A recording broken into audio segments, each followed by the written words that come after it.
Hello, everybody, and welcome to the Ohio State Collins Show. I'm your co-host Ryan Stano. I'm Garrison Gaddy. Well, Garrison, I know it's been a lot. It's been a while since we talked.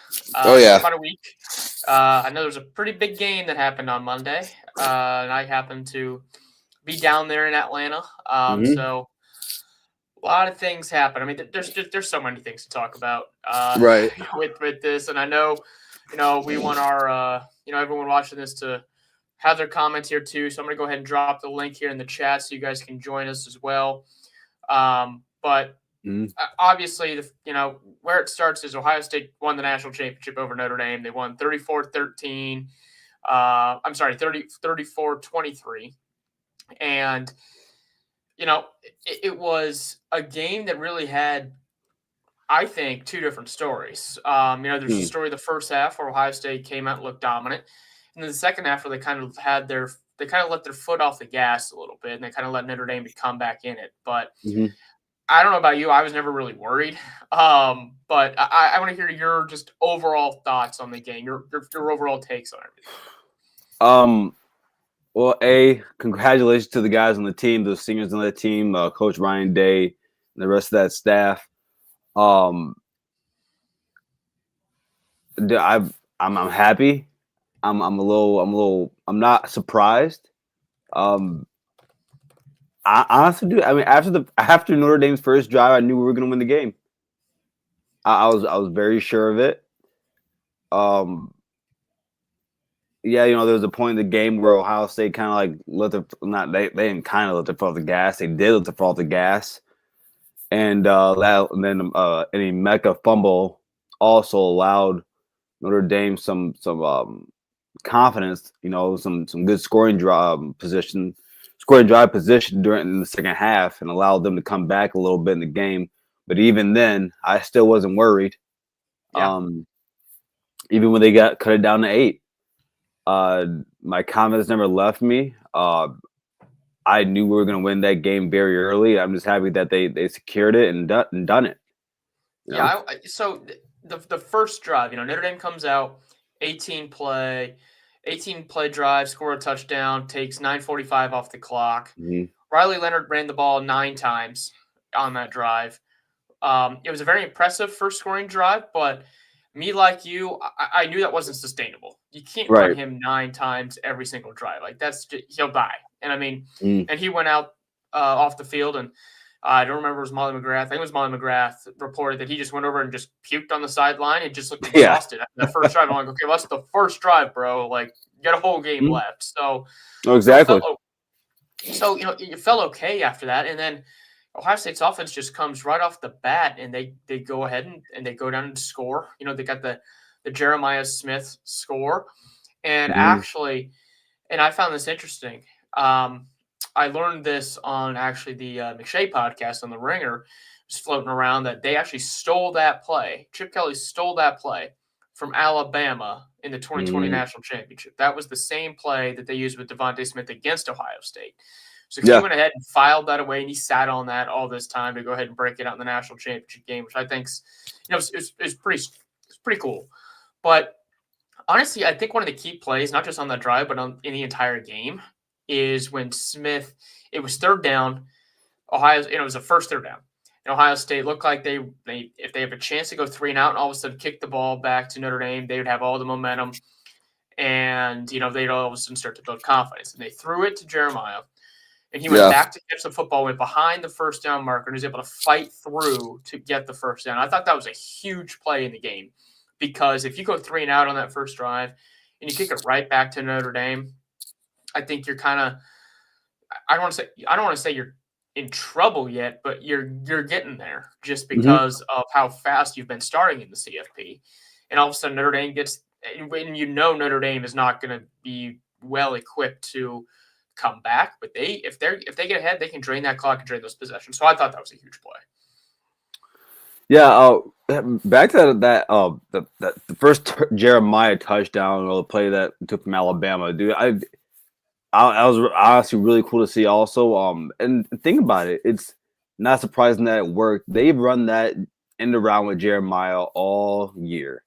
They've ran it all year, and they've never shown that that play out of it, and so I'm not surprised by it. I'm sorry, I was a little bit surprised by it, and it worked out perfectly.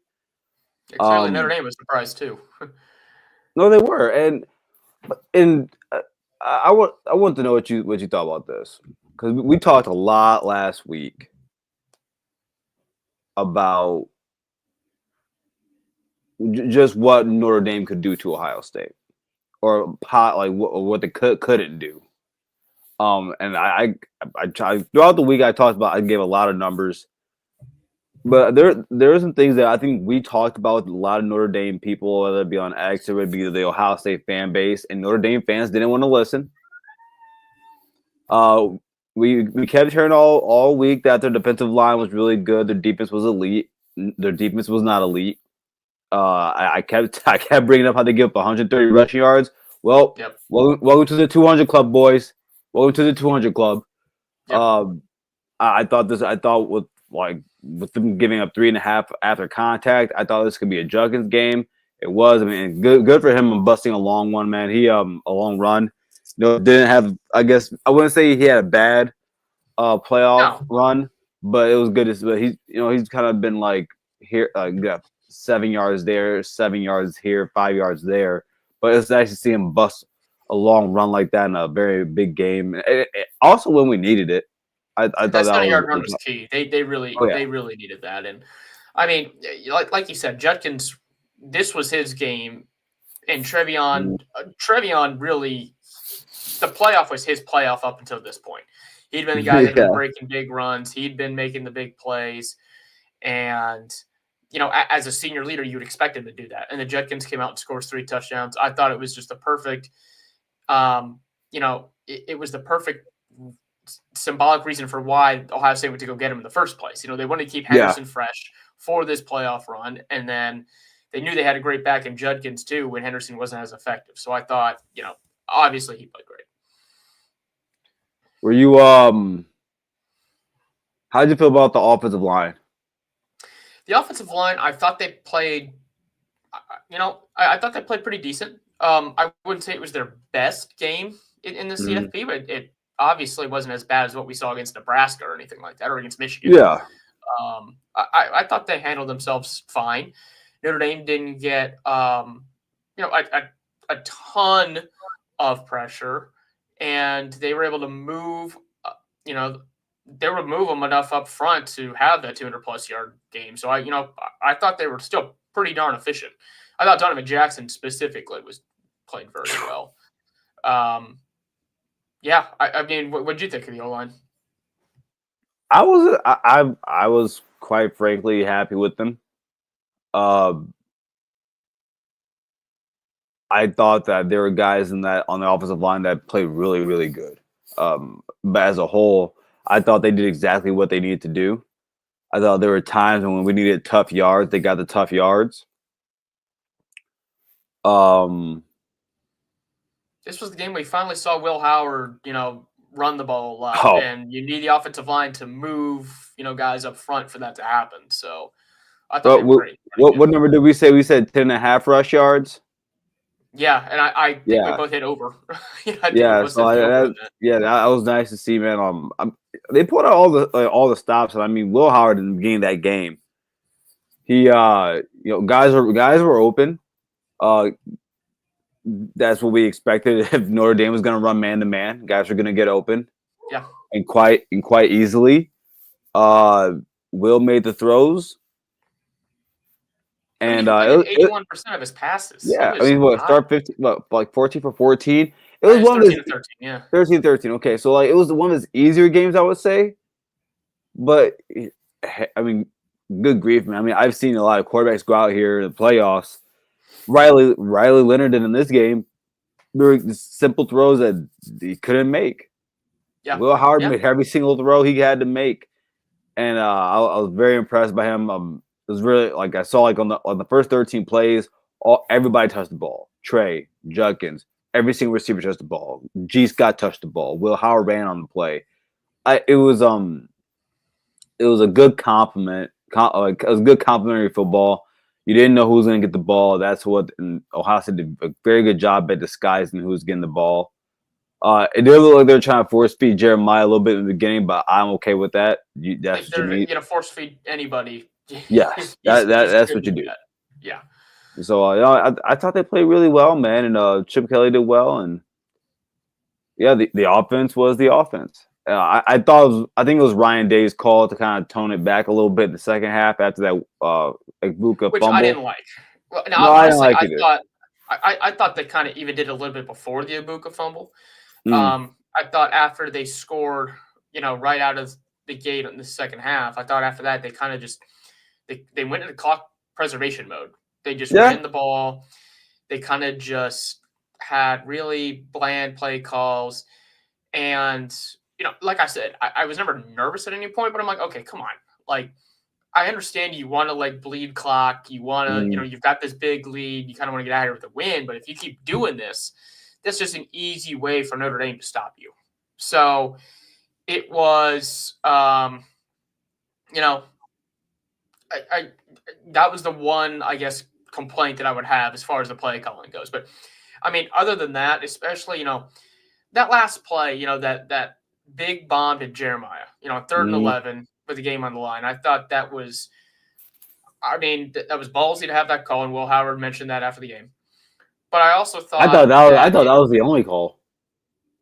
I thought it was the correct call. I agree with you. When you've got him lined up one-on-one with no safety help, you have to make that throw, because if you just put it anywhere near him, he's going to catch the ball. And actually, if Howard would have thrown it slightly better, he scores, actually. But I mean, it was still obviously a good enough throw where you just want him to catch it at that point. It was a great move by Smith to get it, and that was a hell of a way to seal it. I can't say enough about how well Will Howard played in this game. He was great. He didn't have one of those Will Howard moments where you think, "Oh crap," because he throws he we've talked about it all year. He's due for one bad throw game, one bad decision. He didn't have that in this game. Yeah. He made all the right decisions. Even though when the throws he missed, I'm specifically remembering that that out on the third down to Jeremiah Smith where he was, pretty open. That was like the one bad throw he had in the entire game. The other throws he missed, he had the lob to Trey where it was a 50-50 ball where the defender just made a great play. Again, I didn't think they were egregious misses. I thought he just played his ass off, and it's a damn shame we only had him for 1 year. Would have liked to have him last year also instead of Honda McCord. So most definitely. So I have a question for you as far as when the game got in the fourth quarter. What the hell was Marcus Freeman thinking kicking a field goal down 16? I don't know. Late in the game. Explain the reasoning behind that. I understand it was 4th and 9, but you're down 16 points with 9 minutes left to go. Kicking a field goal doesn't do you any good there. You're still down 2 scores. Yeah. What are you doing? And that was the main that was the main problem with it for me. You're still down 2 scores. And I guess hindsight's 2020, but you missed it anyways. That was the hilarious part. Yeah, and if you go for it and you don't get it, you don't get the Ohio State's at the 9-yard line. Is there a chance they're gonna move it on you? Yeah, but there's still if you go for it and you don't get it, you're still down 2 scores, just like you were even if you made the field goal. To me, it's a no-brainer. You go for it. Yeah. 90% of me says you go for it. 10% of me understands why you kick it. It'd be the same reason why I tell everybody else. There's a reason why people don't want to run the ball up the middle on Ohio State in the red zone or within the 5-yard line. You do it, you get some points. There's somewhere around 9 minutes left. You still got time to get 2 stops. But I think for Marcus Freeman in that moment in time, you gotta understand that your offense isn't clicking enough, or you don't even have the dogs to go get 2 consecutive stops and score 2 consecutive times with getting 2-point conversions each. You don't even have the dogs to go get 2 consecutive stops and score 2 consecutive times with getting 2-point conversions each. It's. I don't know. I have a question for you as far as when the game got in the fourth quarter. What the hell was Marcus Freeman thinking kicking a field goal down 16? I don't know. I Like it's a tough situation to be in for him. I think in that time he thinks he made the right call. It was the worst. It was the wrong call. It That was was. a bad call, and I just again, I just keep coming back to the simple math of it. Okay, you make it, you're still down 2 scores. Like I don't really understand Well, what. the only point to understand is that if he does that, then you don't need 2 point conversions. That's Okay, but that which their I 2 point conversion understand. plays were actually pretty good. They scored on both their 2 point conversions. They had good 2 point plays actually. Yeah, Um, I would agree, but I'm saying I get what's going through his mind. I just wouldn't have done what you did. Like yeah. I get that there's 9 minutes left in the game. Your offense is having some success here in the second half right now. You kick a Did you field think goal. You don't have to. I get it, but I wouldn't do it. did you think he looked shook in the game? Like did you see the first half interview No, with oh yeah. him? He just repeated it. Like he was like, Mullengrath asked him, "So what do you guys need to do to get off the field on third down?" He's like, "Well, we just got to stop them on third down. Like we got to get off the field on third down." I was like, "You didn't answer the question. You're just repeating her Mm, question because it looked like he was out of answers at that point." And I even noticed it going into the fourth quarter during his interview there as well. But he was a little bit more composed there. But I thought it was strange behavior from him considering he's been so composed all year long for that team. And I thought that was just indicative of just how dominant Ohio State was in the first half and just how overpowering the offense was when they decided to be. Because I think, and I don't know if you'll agree with me, I think if Ryan Day wouldn't have gone into clock preservation mode, I think they could have scored 40 points. I mean, 50. yeah, I don't think there was any reason why they couldn't have scored 42, 49 points. I mean, they just kind of shut it down. So that's what Ohio State was doing to people on this run, and I think that's the overwhelming theme I come back to in this 4 game run was that they were just suffocatingly dominant on both sides of the ball, and there was nothing anyone could do about it. I think he went through the same thing that Chip Kelly went through when they played Alabama. The players look different. The players look different. It was. I mean, when I was with my family watching the game, and it was evident even in the trenches. Are you saying when Like, Chip no, Kelly played Auburn? When did he play Alabama? wait, when he was at Alabama Notre Dame. When Chip Kelly? I'm sorry, Brian Kelly. Oh, So okay. yeah, like Yeah. but I mean there's a different type of athlete at Ohio State and it showed in that game. Yep. Um, I mean, you're I mean, right. He dude, just didn't have the horses. no, I mean you look when Ohio State was on defense, man. Like their calling card was running the ball. They couldn't do it. Jeremiah Love, 4 carries for 3 yards, Yep. 0.8 yards per carry. They took him out the game really early. It reminded me of the Michigan State game a few years back when they had K9. Now K9 was injured. They had 3 linemen injured, but they took him out the game real early because they couldn't move the ball. Yep. And you see that the wide receivers couldn't get off on the DBs early in the game. I mean, a lot of the things that we talked about and why I believe there was just no way that I could see Notre Dame win this game. It wasn't just like from me being a biased Buckeye, the things I see on the field, dude. I'm watching these. I'm looking at these analytics, and at the end, like people can say, don't stat watch, but at some point, the stats do mean something because stats tell a story of your season. That's what stats do. Yep. And so when I sit here and look at it, and I see that Notre Dame's even their offensive production has gone down from the regular season to the playoffs. When I sit here and I see that, you guys actually can't stop the run. Oh, you guys can't really get sacks. What am I supposed to do with that information? Yeah. Exactly what was supposed to happen happened in that game, and I believe Notre Dame, they belonged where they were. They belonged in that game. They belonged in the national championship. Absolutely. They were better than the other teams they played. Dude, this is just a bad matchup for you. It was the bad. I thought this was the difference in Notre Dame's previous games. I'm not sure that they were the more talented team in like half of those matchups. They were more talented than Indiana. I don't know if they were more talented than Georgia. In No. fact, I think they're probably less talented overall.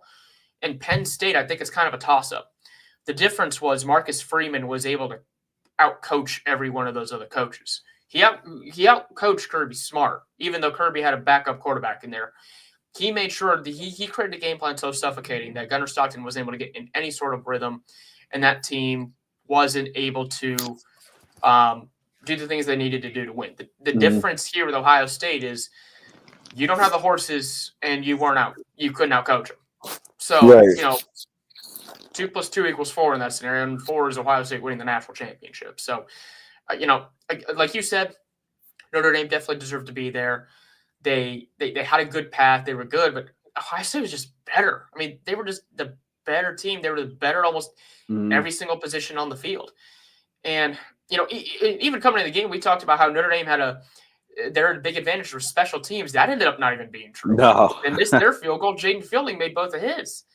And I thought, another question I had for you. Notre Dame on that fake punt. Ohio State still had their defense out there.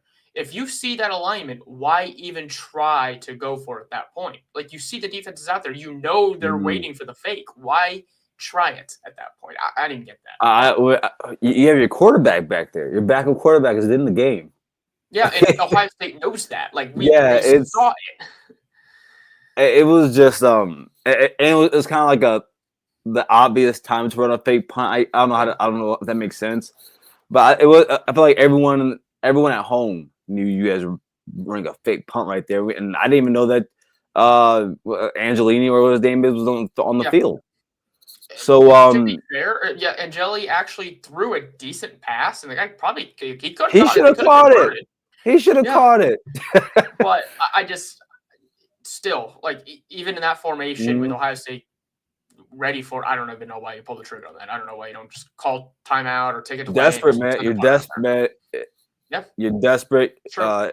Again, like Marcus was nervous. Spoke about that with somebody. Spoke about that with somebody. They said, well, what happens if, Ryan Day gets to the fourth quarter and does? I said, okay, well, what happens with the guy who Ryan Day's been on the stage before?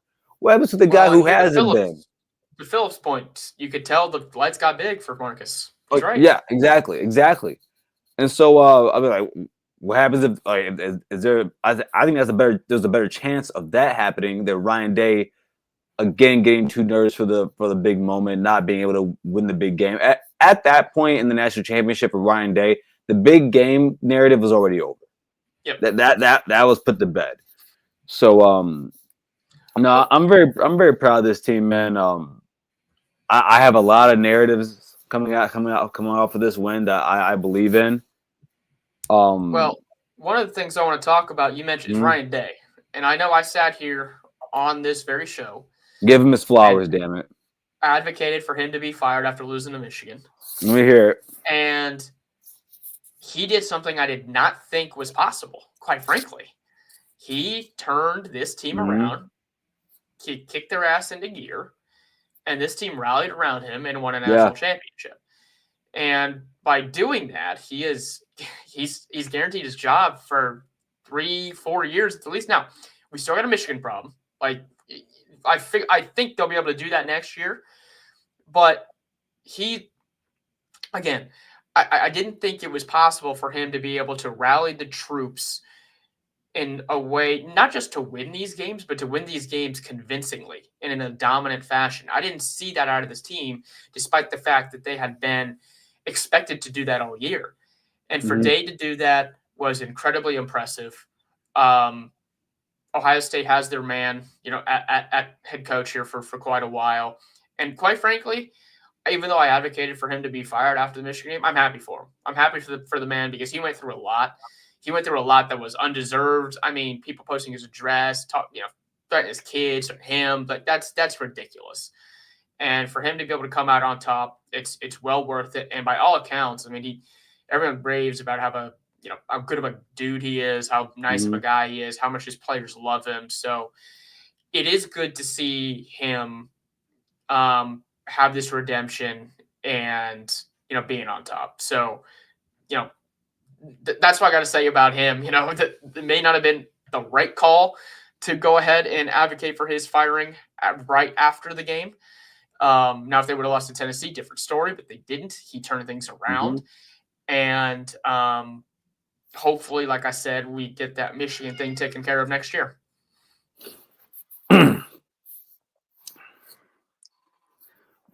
For someone like me, this is where I take great joy in relishing in some things I said months back, after the Michigan loss. And I knew that staying holding my guy Ryan Day's hand through the fire would come. It would the fruits of my labor would show. And while for all you naysayers, and you too, Ryan, for all you naysayers of Ryan Day, who wanted him gone, I told you guys you're being much too emotional about him. And it's not because the Michigan thing isn't a big thing. It's a big thing. Like I posted this yesterday. I say, this championship game gave him maybe 3 to 4, probably 4 more years until he has to win another one. That allows you 3 to 4 years to focus your ass in on this game now. Yeah. But well, I saw this coming. I knew this was gonna happen.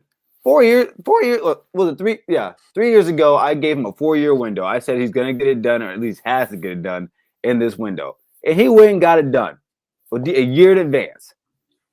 And I feel like I always brought this up, but for some odd reason, Ohio State fans think just because you're the coach at Ohio State, it doesn't matter who we have here. Anyone can coach this team, just like a Luke Fickell. Anyone can coach this team. So when Ryan Day comes out as a first-year head coach, and he takes the worst defense in Ohio State modern day history, and creates it, turns it, fires guys left and right, creates the best defense in the nation, probably the best defense in Ohio State history. And now what he's done is he's gone and created the second best defense in great Ohio State's history, in my opinion. I don't think it's close. These are almost the same numbers as last year's Michigan team and the 2021 Georgia team. Ryan Day has, and yes, they have 2 losses and have a really bad one. That goes without saying, but every season in this isn't the same. Ryan Day put together 2 of the best teams in Ohio State history. That's fact. So because 2019 is the best Ohio State team in history. It is. That team would beat any Ohio State team we've ever had. That 2019 team is the best team I've ever seen in my lifetime. And it's a damn shame the referees decided to rob them of a shot to play for the national championship. That game wasn't even on Ryan Day. No, it was on the referees and JK getting hurt. Dude, in a perfect world, could you imagine in the perfect world, the conversation we could be having around Ryan Day right now if everything went perfect? Well, that's the thing with college football. Take away the 22 year. No, take away the 20 year. I say he made the title in 20. Take away the 21 year and take away the 22 year. He could have won that title last year. He could have. I think they were the second best team in the nation. In 2019, man, I don't care what anyone says about that last year team. 2019 pisses me off. I don't care what anyone says. So I mean, it's just I'm happy he's the head coach of the Ohio State Buckeyes. I think we're blessed to have him. Again, I'm happy, Ryan, that you completed something that I knew you could do. And even though the lunatic fringe didn't believe in you, brother, you have a friend in me. Hey, us lunatic fringe are the reason that Ohio State won the Natty, man. We put the fear of God in. That's in his kids, maybe not him. I'm just, and I'm not gonna lie to you, Ryan. There's part of me that takes some vindication out of this. I mean, you, and in the few months we've been here together talking, I think it's very easy to see that Garrison Gaddy loves Ryan Day. I think it's very easy to say. Like my guy Joke on Bucks, he doesn't joke with me around it, saying I hold his hand. And yes, I do.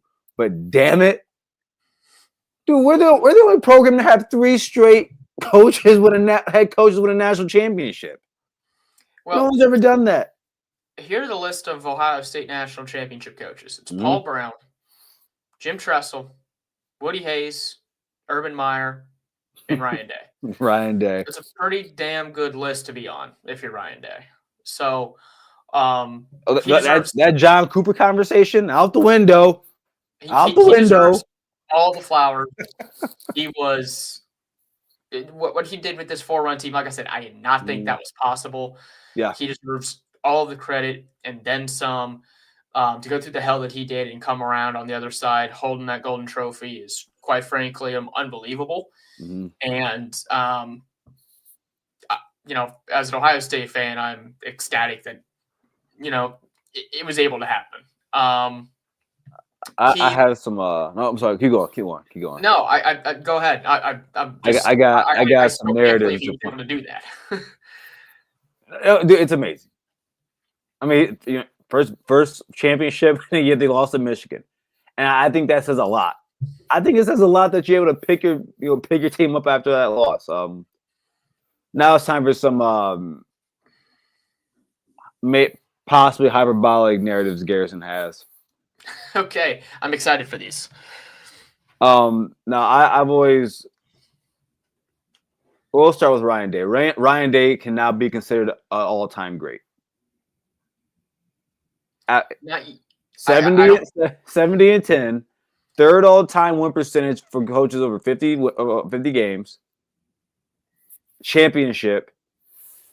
I think once he beats Michigan with the team that's his own, I think you can write that in Sharpie. You can nail that to the wall. Because the wins he has, 2019, Urban's guys. That's it. That's his only win. And it was with when people say Urban's guys, I don't give that some badge of honor. I don't think. I mean, those guys were top 5 picks in the NFL. Those guys are trash. Those guys are trash. Those guys were trash on defense here before Ryan Day came there. Look, Chase Young's the best Ohio State they gave up. I looked at this yesterday, Ryan. They gave up 160 yards a game on the ground. Yeah, in 2018, the defense was not great. That's why they ended up having to fire. It wasn't average. Sure. But again, once he's able to beat Michigan, and I actually think this run has proven to me that he can do that because once him and Kelly started actually play calling games aggressively, then they couldn't be stopped. And I think that's a lesson he's going to learn. And early in his head coaching career, when he was calling plays, there were times where I thought he might have been too aggressive on certain things. But I think he's now found a healthy balance with the weapons that the team has where, hey, I can be more aggressive through the air because I've got this guy in Jeremiah Smith who can catch anything. Emeka Egbuka's been around. He's reliable. This fifth-year senior quarterback, Will Howard, is not going to make stupid decisions on the game's brightest stage. So I think I think as a coach, he's developed into someone that knows who to trust and when to trust. And I think that's going to help him next year in the game against Michigan.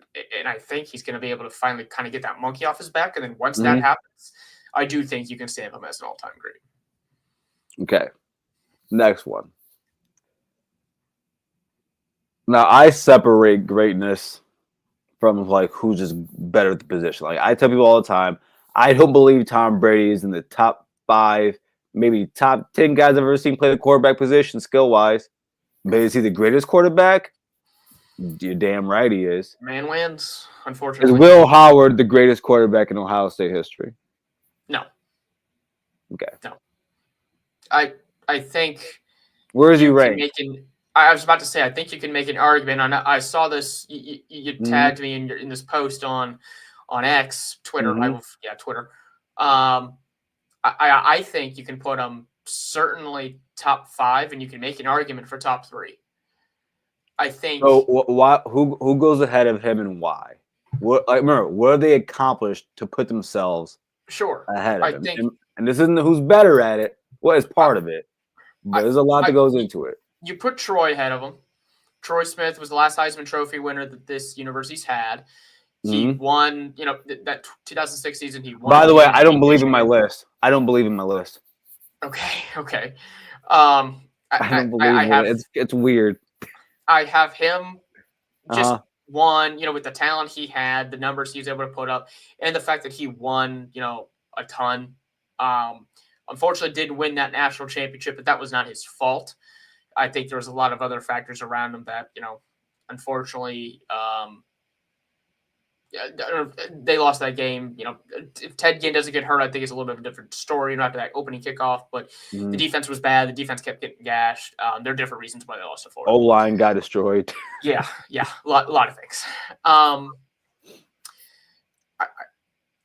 think you might have to put someone like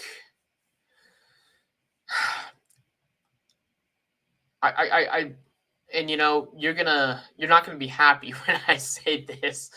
Don't say his name. A lot of fans don't seem to give him the respect that he deserves because he didn't deserve any.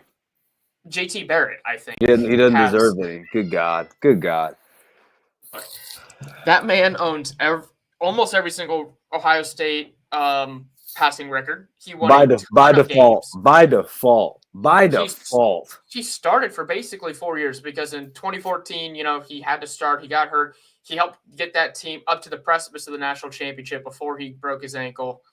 So he won a national championship. 2015. I don't give him that. You give him that. I think we lose that game if he starts. No. I could not disagree anymore. No, I think we most definitely lose that game. Cardale probably loses 2 games during the regular season if he starts the whole year. I promise you, no one was losing with that roster. If you were if no one was losing that roster, then why do you say JT is going to lose? Because I'm saying during the regular season, during the playoffs. No, I think Cardale was in a better position, and his skill set was better than JT's. At that, listen, man. There's a reason he lost that job to JT in 2015. There's a reason they went back to JT because Cardale was not good enough to complete passes on a regular basis inside the hashes. He could only complete. I saw JT put up 0 points in a game. Okay, Clemson was bad. No, there's no excuse for putting up 0 points in a game if you're Ohio State.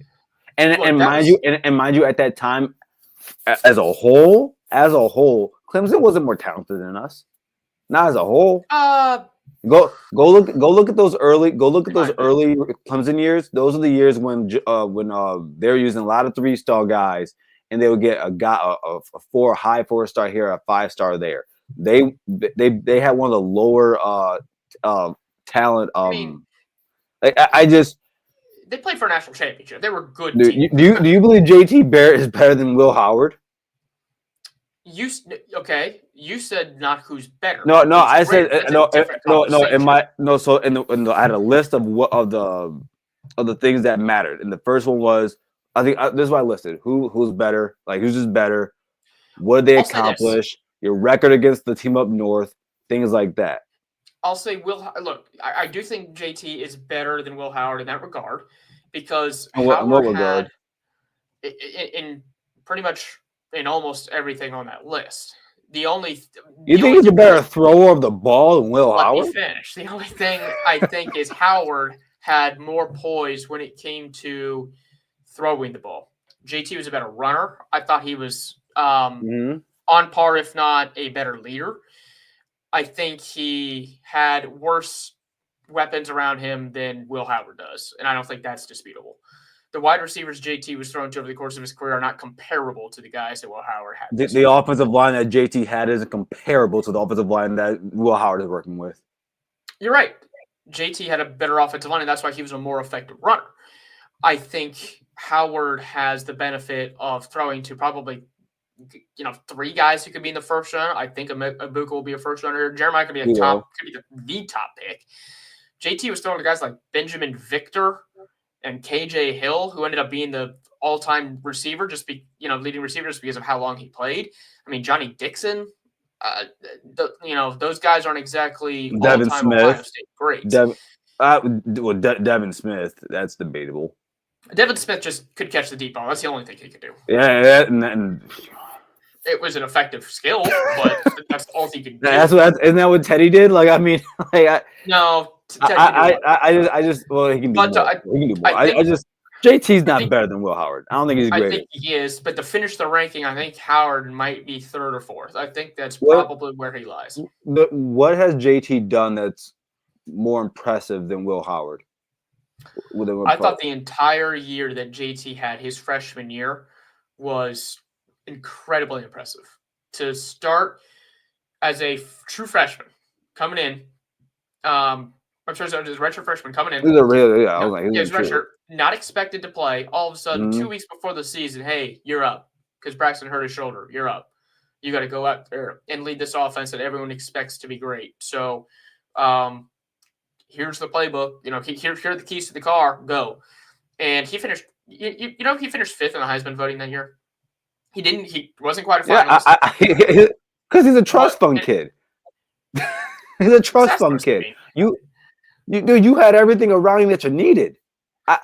I'm sorry. I don't think JT Barrett is big for Buckeye Nation.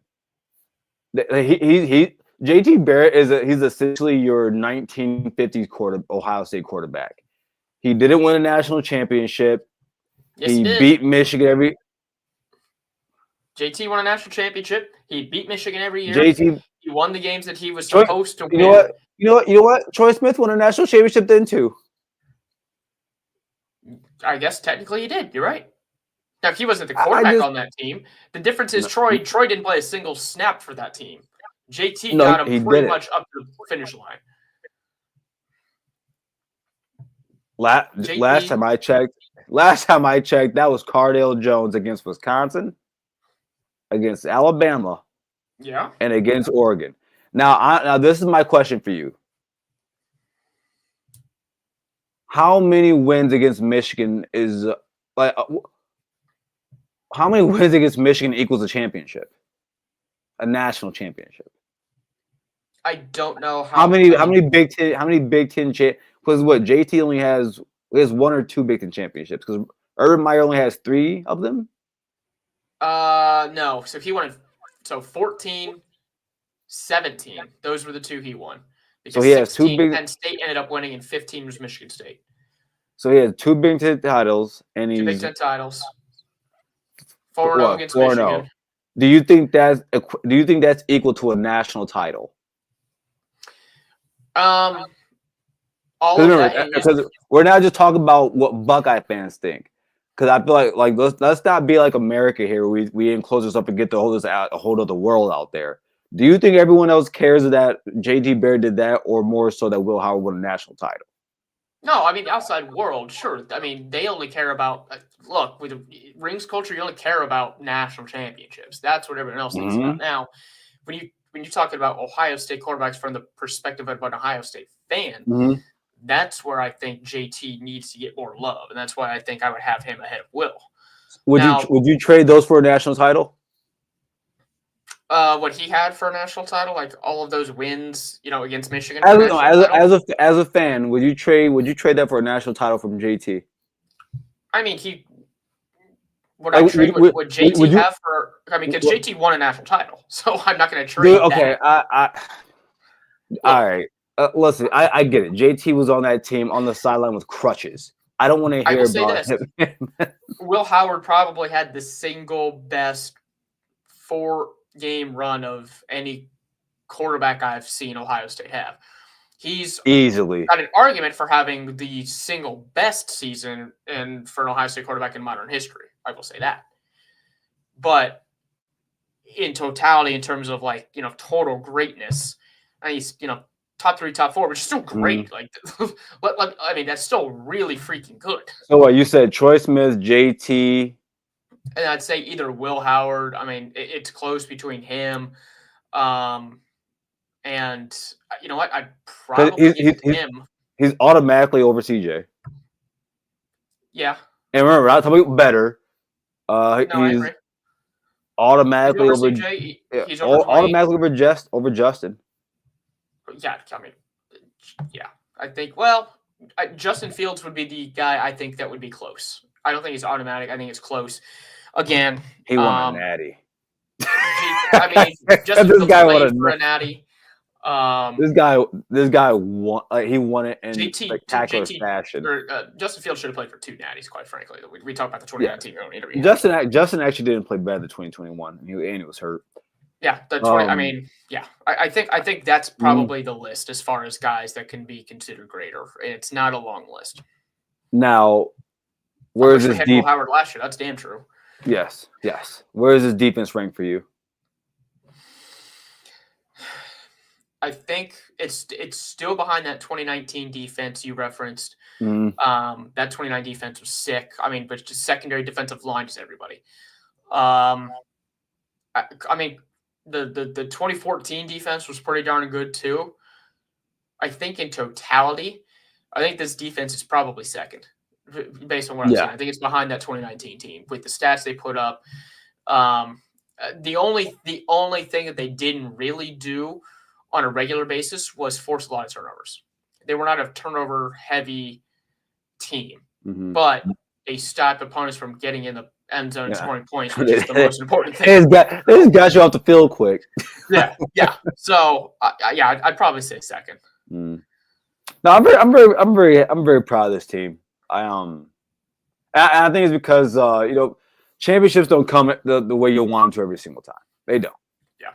And but like for the story of this team, man, I mean, again, you got Jack Sawyer, Ryan Day's first recruiting class.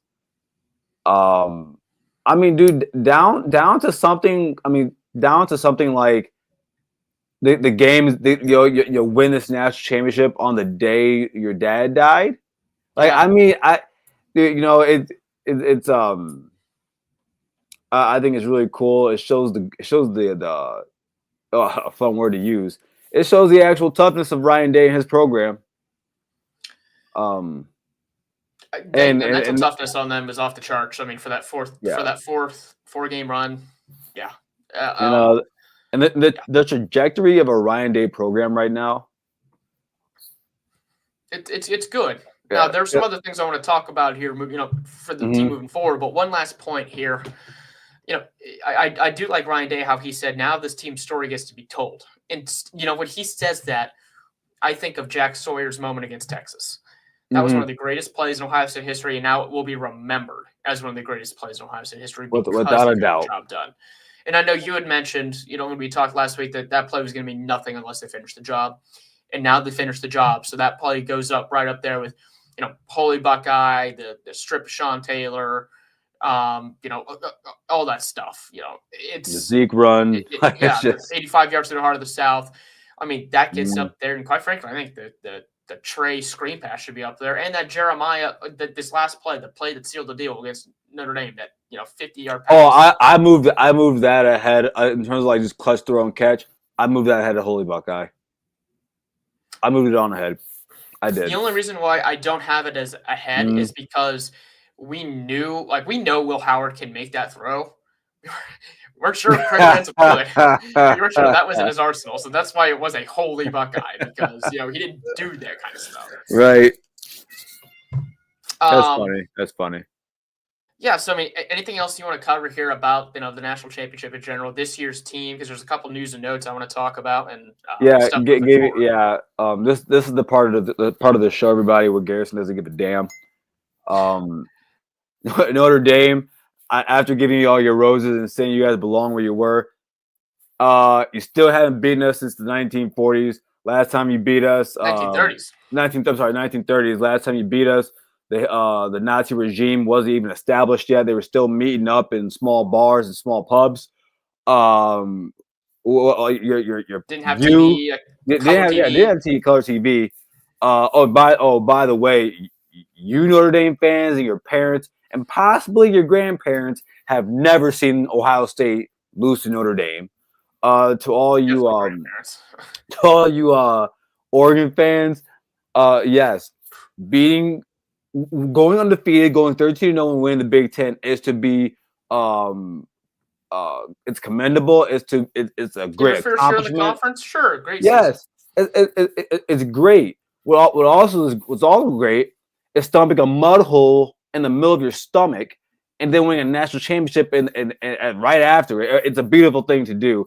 And again, just to point this out, it's the second time you guys have this is one of your top 3 teams ever, and they meet Ohio State with a chance to win a natty, and we kick your ass. They just don't want to see Ohio State in the playoff, man. They just No, they don't. If there's a national championship on the line, they don't want to see us. There's a yeah. For the rest of you playoff teams, Texas, Tennessee next year. Tennessee, yeah, Texas. We'll see you guys soon. We'll see you soon. I'll leave you guys alone for right now. Make sure Arch Manning knows which way a first down is after he gets hit. Tennessee fans. Oh yeah, you guys did all that heating and hauling 6 feet under now. Don't even know what your program is. It's a beautiful thing. And and to you guys down in Ann Arbor, to you guys over in Ann Arbor. I said last year if we had won the Natty that I wouldn't give a damn about the last 3 losses. Now this year's loss, it still hurts.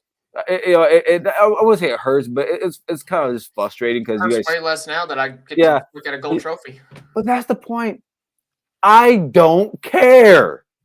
I don't. I can sit here and tell you that a regular season loss, so be it to you guys, is it twirling around my head right now because I brought this up all season and I was so happy that Nick Saban said it. When they lost to Auburn and won the national championship, do you think those guys give a shit? No. No one gave a damn. Yeah. So listen, all I know is that we are on top of the college football world.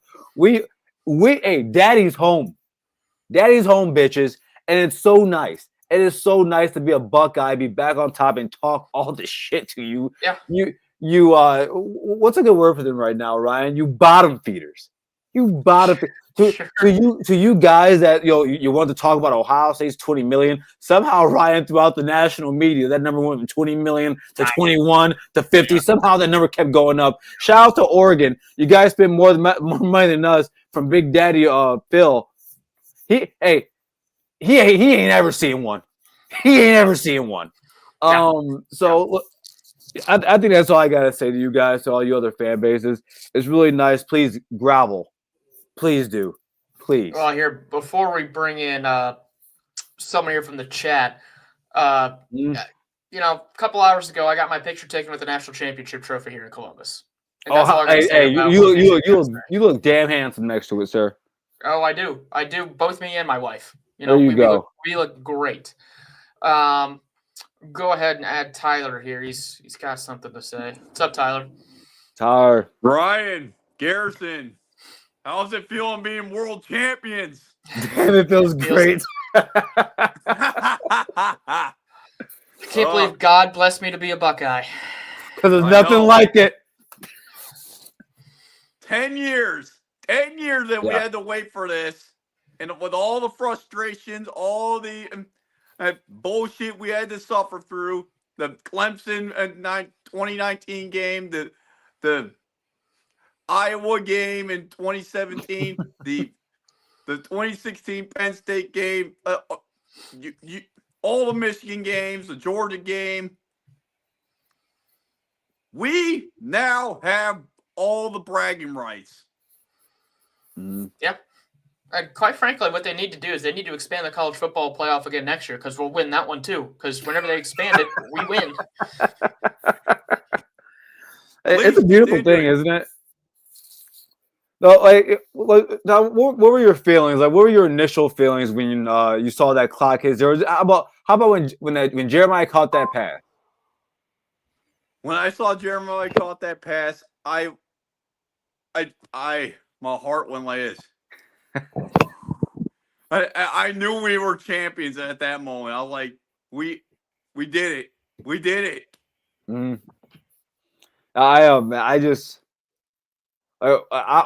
Me personally, listen, man, I'm not gonna lie to you guys. Did I shed a tear? Yes, I did. And it's because you don't really realize how long 10 years is And to be honest, for most of these programs, 10 years ain't that long, and for us, it really isn't. But just all the losses, the close losses that we've had with these last 10 years, especially during the Ryan Day era. I think that's over the last few years of those last urban years, we were kind of falling off a little bit, not off the cliff, but it was looking kind of nasty. And then you have every single one of Ryan Day's years, he's been a game away from the championship. Everyone got mad about when he says, "Oh, we were a play away." Well, damn it, it's been that. It's been a play here and a play there. And for him to get it done this way, like Ryan and I were saying, man, it ain't the prettiest way. You didn't beat Michigan. You didn't win the Big Ten. But at the end of the day, man, Ryan Day can still sit here on top of the mountain and say, hey, best team in college football. It resides on the banks of the Olentangy. And that's all that matters, man. And Garrison, what's the best part? Johnny Olden gave us the flowers we deserve. Oh, dude, I clipped it up. Dude, if you have time, Ryan, go on there and watch it. It's about 15 minutes. And I'm proud of my buddy Johnny. I'm very proud of him. I'm really sad he's not in here right now, because he came on there, man, gave 15 minutes of just pure facts. Yeah, but he doesn't want to hear any more of this now. Ryan, what can you you feel do when we won? Oh, I was down there in Atlanta, so I was feeling pretty damn good. We were very excited. It was cold down there too, though. I mean, it was -5 here in Columbus, and then going down there, it wasn't much warmer. It was like 25 degrees, and we were still out there tailgating and doing whatever needs to be done for the love of the game, for the love of the Buckeyes. And then it's pretty funny because after the game, we went to an Irish bar, and there were a bunch of Notre Dame fans there. And we got there when they were singing Carmen on the broadcast, so we all started singing Carmen. All the Notre Dame fans just started trickling out. They didn't want to hear that anymore, and they just left. And that was pretty great. Oh man! So that was the best part, man. The best part was just we're all my sister's house, my sister brother-in-law's house, and I mean, sadly, outside of my dad, we're all big Buckets. It's me. My dad graduated there, and I'm just a sicko, so I know the alma mater. And man, singing that after the game was just, and that's all I could wait for. I was like, get done with all the interviews. I want to hear Carmen, Ohio right now. That's all I got time for. And it's I got a question for both of you.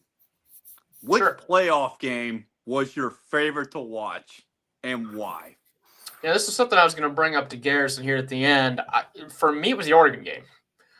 Kicking the shit out of Oregon after getting the revenge, and have them down 34 or 38 to or 34 to 8 at half. Mm-hmm. They were shell shocked. They didn't know what hit them. To go out there in the Rose Bowl and do that to an old Pac-12 team, is kind of a traditional Rose Bowl, in some respects, and to be able to, because that's when that happened. That's when it got real. That's when other teams started taking notice that the Ohio State Buckeyes were coming. So that one's mine. What about you, Garrison? It's between that and the Texas one, but it's got it for me. It's the Oregon game. Yeah, and a lot of game for me this year was like the Alabama game in 2014. Yeah. I and the reason it's big for me is because right after we lost that game in Eugene, I went on Twitter and I said, I know for a fact that we're the best team in the country right now. I really felt like that after a 1-point loss. And so for them to come out in the playoffs in the second round and just completely demolish them like that, it was awesome. It was, and also maybe because we've seen 2021.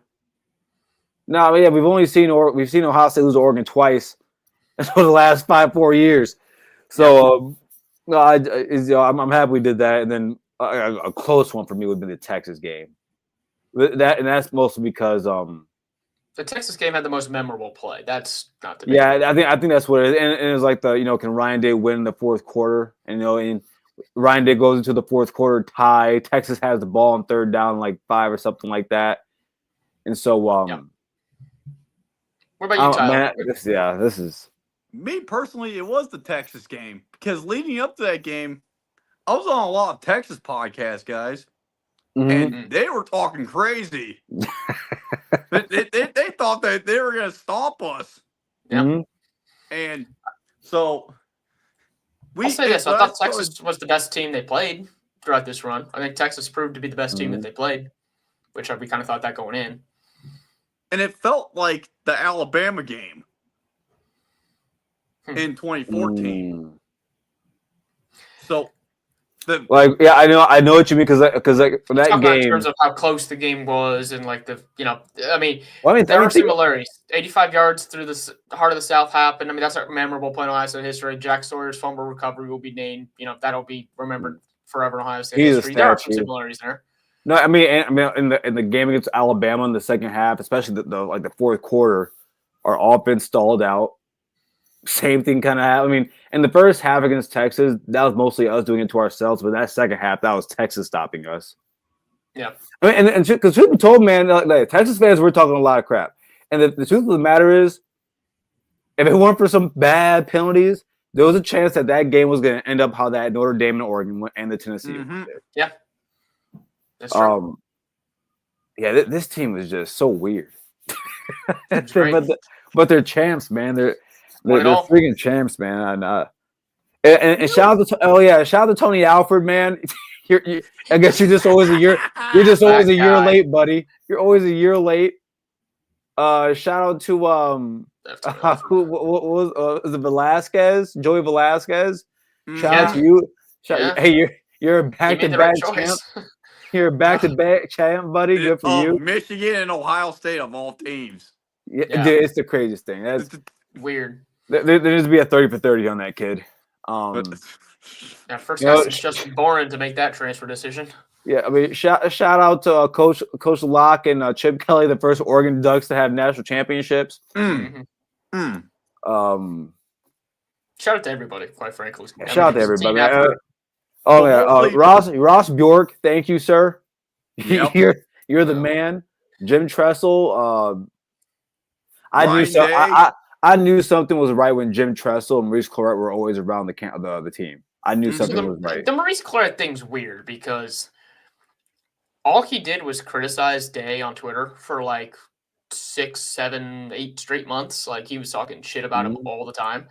And then Ryan Day's like, hey, come into the program. And then once he actually started getting access to the program back, that's when he started saying all nice things. So I think that was more I saw a video of Maurice talking. He said that Jim Tressel had put together a sit down and a meeting sit down with him and Ryan Day.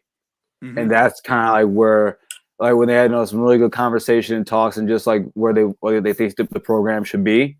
And I think that's what because I mean, dude, for guys like me, man, like me, Maurice Clarett is the most important Buckeye of my lifetime. I started playing football. Wow. I started playing football because I was afraid to play it in third grade, third grade was it? Started playing in fourth grade. That same year was the year of how they had a freshman named Maurice Clarett come there. They win the national championship. I see that as a kid. And then I found out I was also really good at football at that time. And then it was just so for me, that's how my Buckeye fandom started out as a kid. That's when I really realized what was going on in football. But no, man, it's so. I mean, for me personally, man, it makes me happy, and also because I think Jim Tressel is the catalyst for the golden age of Ohio State football. Yes, so but shout out to Ryan Day. Yeah. Sure. Because he's been through so much in his fan base for Ryan his family. Hey, I gave him his flowers earlier in the show. You did. I know you did. I'm just saying I'm talking about all the rest of. I'm talking about all the rest of the fan base and all the other fan bases out there who've never given him his flowers. he talked about he'll never win a championship with this roster. I'm like, it Yeah. took Kirby Smart 6 years to win a championship. So the fact that we said other fan bases said that he could never win a championship is, I think, is very honestly discredits a lot of his work that he put forth. And Fired a lot of people on the way here. yeah, I'll say this: the most important thing I think that Ryan Day did this year was hire Chip Kelly. That Mhm. relationship, that previous working relationship, personal relationship, I think that helped him not only professionally to help Ohio State, to take the play calling off his plate and allow the offense to kind of spread its wings, but I also think it helped him personally, especially once things got nasty here with the loss to Michigan. He had someone who he could kind of lean on. I mean, and the loss I think was more Chip Kelly's fault than maybe Ryan Day's fault anyway. But to have someone who he could, lean on, not just as a coach, but as a friend kind of in that moment, I think Mhm. that was an important step for him. And then to have someone who can just, you know what, screw it, I'm just going to be aggressive the whole rest of the time. Because I don't think that's necessarily in Ryan Day's nature, but it's in Chip Kelly's nature. Chip Kelly don't give a damn what people Mhm. think. Yeah. So once he realized, hey, I've got nothing more to lose, I'm just going to, throw caution to the wind. That's when this team really started clicking. So shout out to that hire. Yeah, it's. I think that and think about this, man. I mean, even Agreed. with Kirby Bill, Smart, Bill Bryant could not have done this. Agreed. no. Absolutely, he would not be able to do this at all. And I'll tell you what. I mean, think about Kirby Smart. He still has the Alabama problem. Like, Yeah, he does. Dude, I think that sometimes championships just don't come the way that people want to come, and of course, Alabama and Georgia are not a rivalry, Correct. but it just goes to show, man. When there's other teams at the top, other programs at the top in your own conference, it can be difficult. It can be. Mhm. I don't think Ryan Day knew he was going to walk into three of the top 5 Michigan teams of all time. He didn't have it like that's what you walked into. You walked into having their best quarterback ever. They're probably their best running back ever. The best corner. It's just a lot of things happen, man. Yeah, you probably should have won a couple of them. Maybe Wrong at least place one. at wrong time. Dude, that's what it is. But man, again, Ryan, I know you said he needs to win against Michigan a little bit more. That guy Ryan Day is 70-10 with a national. That's insane. 70-10 is insane. It's very good. It's very good. Yeah, The problem is, and we talked about this. 4 of those 10 losses are to Michigan. That's and your one loss to a non-ranked team. Your only loss is Michigan. So it's Yeah. Well, thanks for calling in here, Tyler. Go Bucks. We're gonna wrap things up here, but OH, man, IO. So one of the things I want to wrap up here with you. So a couple of news and notes things that I want to get your take on. So first off, we had 2 guys all of a sudden, really 3 guys, figure out where they were going to go for next year in the portal. Devin Brown, it was rumored it was going to be Cal. It's officially Cal. He made that decision. Mitchell Melton officially made his decision to go to Virginia. And George Fitzpatrick pulled the reverse Will Howard and transferred to Kansas State. So just want to hear your thoughts on, those decisions and what that means to those guys. Oh, for Mitchell Melton, man. Thank you for the time. No. He initially said, let's go to work. And he named the wrong city. He didn't know. He said Richmond, not Charlottesville. So that was not great. That's tough. Yeah. That's not tough. But listen, man, I hope he does well there. Towards the second half of the season, man, he played some important downs.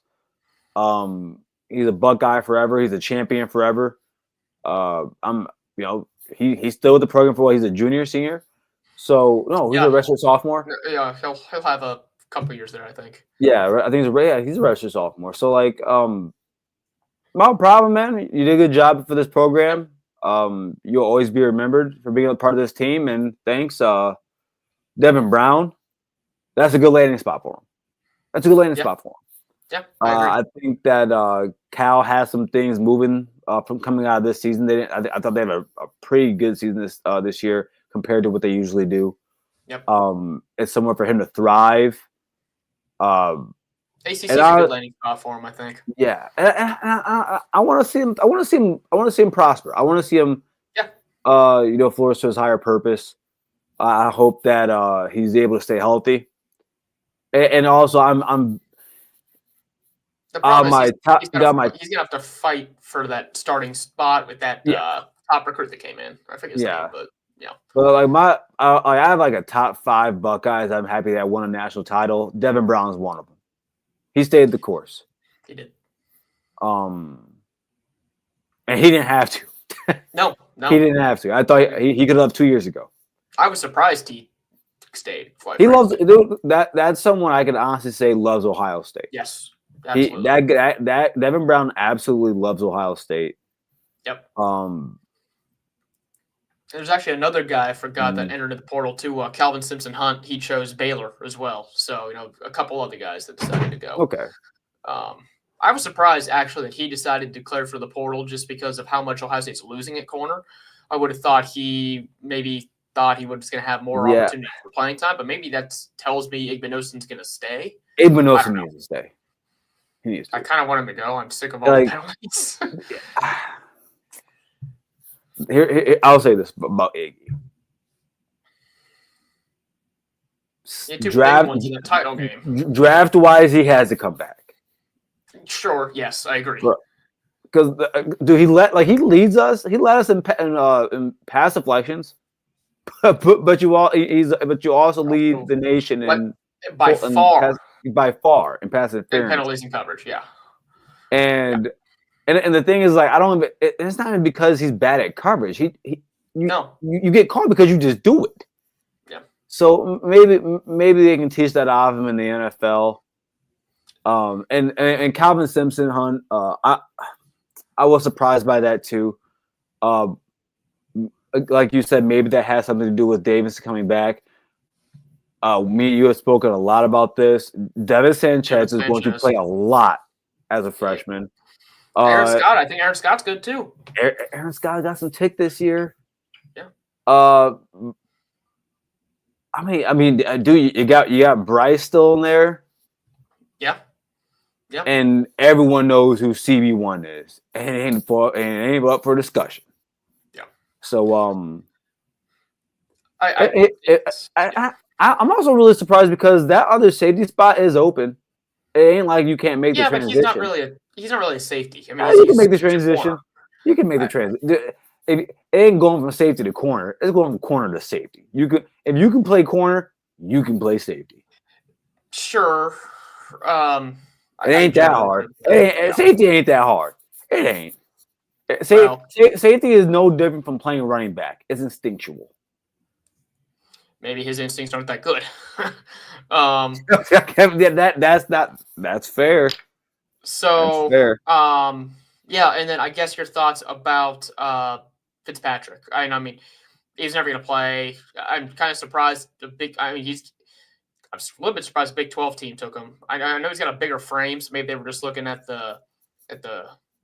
his physicals and decided to bring him in. But that was interesting. Yeah, nothing for me to really think about. Again, okay. Ryan, we have said this multiple times. If the only thing that hurts is depth. Yep. Now. And he did enter the portal a while ago. He just decided. Yeah. And maybe and the thing is not that we don't have. Listen, man, there's about 15 to 20 offensive linemen on this team. It's just about proven depth. Yep. But I'll tell you this right now. Next year's offensive line is going to be better than this year's, I mean, we'll have that conversation another day. Yeah. But I'm very. Another thing here. Shout out to Lorenzo Styles, who transferred to the right school. Transferred from Lorenzo. How can we forget you? How can we forget you, Lorenzo? Big bro, man. Yeah. Listen, you made the right decision. I'm sorry, Notre Dame, that we took actually one of your most productive wide receivers from the prior year and made him into Turn into a a defensive back, yeah, a backup defensive back. yeah, not a starter, a backup. He said he'd want to be a backup for us and a starter for you. Oh, that's beautiful, isn't it? Yeah. But it's just shout out to Lorenzo. During the as much as I'm aligning him and I just didn't want to play, it is very clear that Jim Knowles and shoot, I shouldn't be forgetting our secondary coach's name. He's Gary and Tim Walton.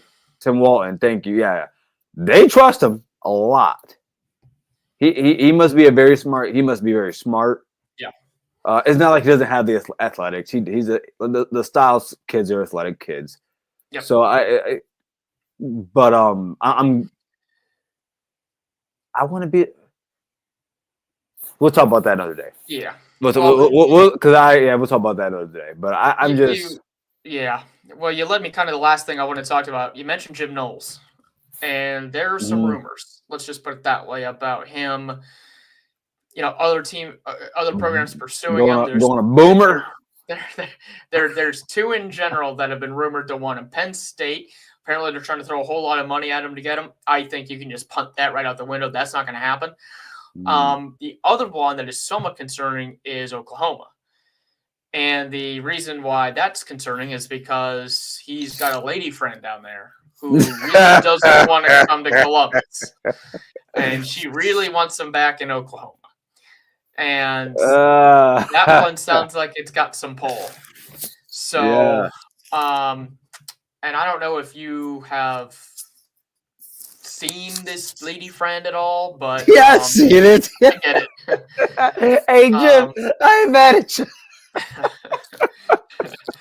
So, what do you think the odds are of Ohio State losing their DC to Oklahoma? Look, because man, I think it's I don't think it's going to happen, but I think it's probably like 60-40. The odds are closer than I would like them to be. Yeah, come on, Ryan. I can't be an adult. You're supposed to be the adult in the show when we go to the hot topics like that. You can't say things like that. I think there's smoke. There's big smoke. Yeah, and not with Penn State, of course, not. But you look at Oklahoma right now. Oklahoma does have some of the best talent in the nation. I'm a fan of Venables. I think he can do the job there. Yeah. Their defense Steve, is going to be. I can't put your comment up on the screen, but it might. You might be right. Oh, Steve! I can't put that up on the screen, but you might be right. Continue, Garrison. You're talking about. Oh man! Woo! No, but I mean, look, man, and look at it this way. I think his defense would do very well in the SEC. And then look at it from what Oklahoma has coming down the pipe. You got the number one player out of the portal who's a quarterback out of Washington State who's going to be a dog. He's a dog. Yeah. It just is what it is. During the season, you lost your top 6 wide receivers to injury. You're not going to be that unlucky again. I would hope not, for their sake. So I think their schedule is pretty brutal next year. Oh, I think it's do you have it up? You have it. I think it's like the only major SEC team last 6 games is Alabama, I believe. Is it them who is like they have like their last 6 games are ridiculous. It's A&M, LSU, Texas. Like you go right down the line, and it's Georgia. I think's on there. Now, if they can get into that game undefeated or with 1 loss, I think they're cooking with grease. Because then if you get out of that, let's say, and that's why they're trying to get Knowles to make sure that they can get to that point. Because I don't think they can the way they're currently constructed. Maybe because that's assuming Bama's going to be better. I mean, Texas is still going to be good. Texas is still the class of the SEC. Georgia, I think, is going to be better. Well, let's not act like Oklahoma doesn't. But Oklahoma has talent, man. They've got talent on that team. It's top half SEC talent. So Yeah, no, that doesn't mean they're gonna make the playoff, but they're my dark now horse. if Knowles does leave, I actually don't think Laurinaitis is probably the DC. Who do you think is? It'll probably either be Guerrieri. That's actually probably who I think it would be. They probably promote him. I think regardless whether or not Knowles leaves, I think Larry Johnson's out of here. I think he's probably going to take this national championship, and they're going to we have his replacement in house. It's okay. Well, and you know what? That might be a big thing to keep Knowles because they had that power struggle earlier this year. So if they want to keep Knowles, just say, "Hey, Larry, have a nice retirement," and we'll see. And yeah, we talked about this. More likely to Oklahoma. I still don't think it's going to happen. I think with Penn State, with that information out there, what that tells me is this is an agent trying to float out even more money for what Jim Knowles has done to the program. So he wants a raise, and I think Ohio State's going to be wise to give it to him. I think they gave it to him. Ryan Day probably gets an extension and a raise. Ryan Day knows what he's done for that. Jim Knowles is he's the new Mark D'Antonio. That's what he is for me, man. If he left, I wouldn't be upset with him. But he came in, man, and like Jim Tressel owes Mark D'Antonio a lot. Ryan Day owes Jim Knowles. Yeah, and his certainly McDonald's coffee if he left. left. I'd be disappointed for Ohio State if he left. I mean, think about it. Think about it. Penn State. I mean, they're further ahead than Oklahoma, but Oklahoma has a chance to go to the playoff next year if everything goes right for them. Penn State is in the same, but Penn State even more so. Dude, they're in win now. They're in win now. Like, I think that's what makes the playoff again. But yeah, you're right. They're trying to make a national title push. Yeah, like that's the. I think Penn State right now is going after Jim Knowles because they know. Not they. James Franklin knows that he's going to have his next year is going to be the best team he's ever had, without a question. Yeah. He's going to have his quarterback, and if Drew Allar, he didn't finish off on the right note, on the right side of the bed, but he has made the progression every year of college. If he continues to do that next year, he's going to be really good. The running backs are going to be there. Now they've lost some wide receivers there. I think that has more to do with James Franklin told them all to leave. I think that happens in today's college football. I think it's always happened, but I think he's trying to bring some guys in. Yeah, which I don't think is a bad idea. I think you always got to kind of keep your eye open. I mean, quite frankly, that's what happened with Ryan Day. Like Gene Smith was like, "Hey, go find the best defensive coordinator you can. We'll pay him whatever to make him come," and that's how they got Knowles in the first place. Mm-hmm. So I think they're kind of doing the same thing over there at Penn State. But yeah, that's really all I wanted to cover tonight. There's going to be a lot of time here to talk about the future of the program headed to next year and years moving forward. But just wanted to kind of keep tonight for celebrating a championship as it should be. Got anything else here before we tap out?